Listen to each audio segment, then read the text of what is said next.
एथर पंचम वचन मागुची।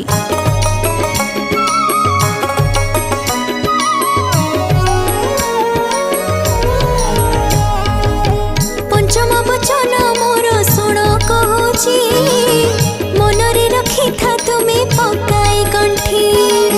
घर कामरे जे उठी जहा करिबो, अवश्य से कथा मते जणाउथिबो।